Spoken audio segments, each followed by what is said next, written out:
জয়নগরের নাম শুনলেই আমাদের মনে পড়ে বিখ্যাত মোয়ার কথা। কিন্তু খুব কম মানুষই জানেন এই শহরের বুকেই লুকিয়ে রয়েছে এমন এক ইতিহাস যা ২৫ শতাব্দীরও বেশি সময় ধরে নীরবে সাক্ষী হয়ে দাঁড়িয়ে আছে। আজ আমরা এসেছি সেই অমূল্য ঐতিহ্যের খোঁজে। এই মুহূর্তে দেখছেন দক্ষিণ ২৪ পরগনার জয়নগর মজিলপুরের মিত্রপাড়ায় শচীন্দ্রনাথ সরণিতে অবস্থিত ঐতিহাসিক দ্বাদশ শিব মন্দির। প্রথম দেখায় হয়তো মনে হবে এ তো সাধারণ কিছু পুরনো মন্দির, কিন্তু এই ইটের গায়ে লুকিয়ে আছে সময়ের অসংখ্য গল্প। স্থানীয় ইতিহাস অনুযায়ী ১৭৬১ সালে মধুসূদন মিত্র এই দ্বাদশ শিব মন্দির প্রতিষ্ঠা করেন। তখনকার জয়নগর ছিল নদীপথের গুরুত্বপূর্ণ বাণিজ্য কেন্দ্র। এই মন্দির শুধু পূজার স্থান নয়, বরং সেই সময়কার সমাজ ও সংস্কৃতির এক নীরব সাক্ষী। মন্দিরের পাশেই রয়েছে ঐতিহাসিক মিত্রগঙ্গা।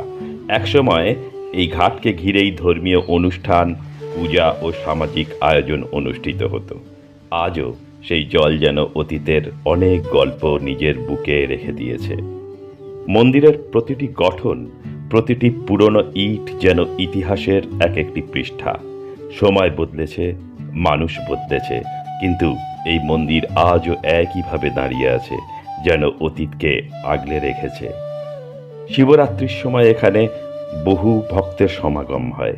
দূর দূরান্ত থেকে মানুষ আসেন ভগবান শিবের আশীর্বাদ নিতে।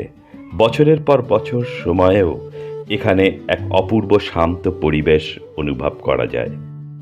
আজকের দ্রুত গতির জীবনে আমরা অনেক সময় নিজের জেলার ইতিহাসকেই ভুলে যাই, অথচ এমন অসাধারণ ঐতিহ্য আমাদের চোখের সামনেই রয়েছে। তো আপনি যদি পুরনো স্থাপত্য কিংবা আধ্যাত্মিক পরিবেশ ভালোবাসেন, তাহলে একবার অবশ্যই ঘুরে যাবেন জয়নগরের মিত্রপাড়ার এই দ্বাদশ শিব মন্দিরে।